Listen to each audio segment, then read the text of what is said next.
আসসালামু আলাইকুম রহমতুল্লাহি আবরকাত। প্রিয় বন্ধুগণ, মুরিদ হওয়া অথবা পীরের কাছে, হক্কানি পীরের কাছে গিয়ে বায়াত হওয়া কি কোরআন হাদিসে আছে কিনা, জায়েজ কিনা? বন্ধুরা, আপনারা সম্পূর্ণ ভিডিওটা দেখুন। কোরআন হাদিসে বায়াত হওয়া সম্পর্কে কি বলেছে, কত নম্বর আয়াতে, কোন সূরাতে বলেছেন, সেই প্রসঙ্গে আজকের এই ভিডিও। সম্পূর্ণ ভিডিওটা দেখুন। এর আগে বলতে চাই, আমার চ্যানেল সাইফুল দোয়া মিডিয়া এই পর্যন্ত যারা সাবস্ক্রাইব করেছেন সকলকে অসংখ্য অসংখ্য ধন্যবাদ জানাই। প্রিয় বন্ধুরা, বায়াত শব্দটি হচ্ছে বুয়ুন থেকে। বুয়ুন অর্থাৎ হচ্ছে বিক্রি হওয়া, বিক্রি হয়ে যাওয়া। অর্থাৎ হক্কানি একজন পীর মুর্শিদের কাছে আপনি বিক্রি হয়ে যাওয়া, আপনার সমস্ত কিছুকে, আপনার আত্মাকে, আপনার সব কিছু, এলেম কালাম সব কিছুকে বিক্রি করে দেওয়া, হক্কানি একজন পীরের কাছে বিক্রি করে দেওয়া। কারণ এই জন্যই সাহাবা একরামতে শুরু করে তাবা তাবিন, খুলাফে রাশিদিন, আইয়ামে মুজতাহিদিন এবং বিভিন্ন অলি আল্লাহগণ সকলেই কোনো একজন আল্লাহর অলির কাছে বায়াত হয়েছিলেন। এখন কুরআনুল কারিমে কি বলেছেন?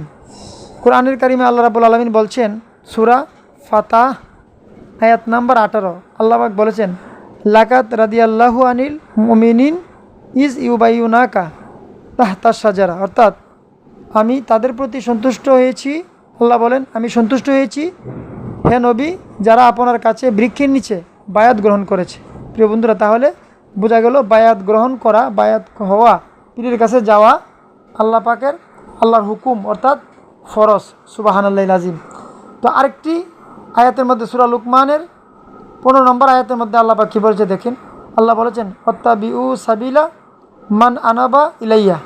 অর্থাৎ যারা বিশুদ্ধ চিত্তে আমার অভিমুখী হয়েছে তাদের পথ অবলম্বন করো। অর্থাৎ আল্লাহর অলিদের পথে পথিক হয়ে যাও। প্রিয় বন্ধুরা, আরেকটি আয়াতের মধ্যে আল্লাহ বলেছেন, তৌবা, সূরা তৌবা 119 নম্বর আয়াতের মধ্যে